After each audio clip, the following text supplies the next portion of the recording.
Happy to support this sensible piece of legislation. Catherine Delahunty. Tēnā koe, Mr Speaker, tēnā koutou te whare. I'm going to take a very brief call on this bill, which originally came before the House more than 2 years ago. And we are supporting it because this anomaly, amongst the many anomalies in the Social Security Act, needed to be amended for the benefit of the people who have been described as affected by other speakers very clearly. We support all beneficiaries, including seniors, being treated with respect and dignity and with full disclosure of their rights and a recognition of their particular circumstances, no matter what their age or circumstances. And we believe that social assistance should be fair and transparent to all citizens. Consequently, this bill addresses some of those citizens in a fair and transparent way during times of difficulty and complexity for them. In that case, for that reason, we are very pleased to support it. However, we'd like to see a recognition that not just our seniors, but particularly our children, are entitled to the best possible life and the least possible stress in their access to the basic material needs. And unfortunately, as other speakers have said, we are struggling in this country to meet our fundamental obligations to our children. And they will one day be seniors, and their lives will be affected by what we are prepared to provide them now in terms of their well-being as they go into older age. So it is very important that Social Security is for everybody. That was what it was designed for. However, under the Victorian ideology that has affected a lot of the Social Security Act, there is a concept called the deserving poor, the goodies. The good people who deserve to get social assistance and the bad people who don't.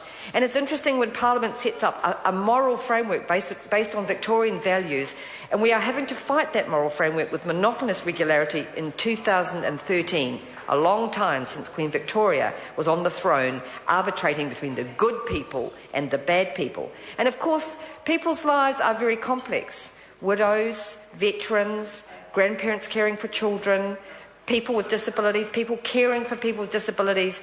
And as someone who's worked as a beneficiary advocate, I've seen that complexity, and I've seen how easy it is for the system with its confused and complex legislation to judge, and to judge wrongly, and to make mistakes, and to refuse to give clear information about entitlement. So we're very pleased that this bill clears up for some of those people the matter around entitlement which needed to be cleared up and will not put them under additional stress. We would wish that all bills related to the amending of the Social Security Act were this coherent, and indeed I support my colleague Jane Logie in her call for review of the Social Security Amendment Act.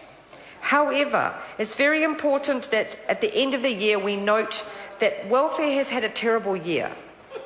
Welfare has been made more complicated, more punitive and more difficult.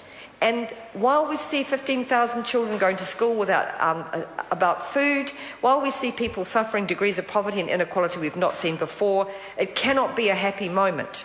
However, I want to end on a positive note and say that, particularly for people caring for young adults over 18 with learning disabilities, this will be useful. I have been perhaps the sole champion for families caring for people with disabilities in this Parliament who is prepared to say that those carers should receive a proper living wage for their work. And we had to go to the court system, and we had to fight the Ministry of Health for 10 years to get that decision. And this bill does not cover that decision. But I'm ashamed that it's taken so long, and I'm ashamed that when I held a forum on caring for families with disabilities that no one except the Green Party would support that. And I'm proud of those families and those carers who stood up in the High Court and managed to get that decision after 10 years, and they're still waiting for the payment. However, alongside that cause, for which I have been a champion, I'd also like to acknowledge that the welfare system and this bill will be useful.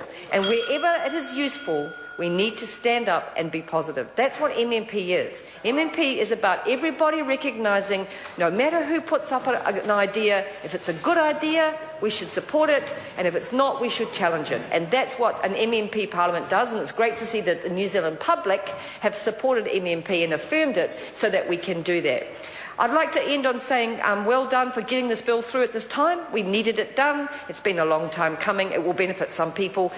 I'd like to see next year that welfare legislation reflect the rights of all people who need social assistance to get it. And my best wishes to everyone in this House for their hard work, no matter whether we agree with the outcomes or not. We all work hard here and we need to have a good break.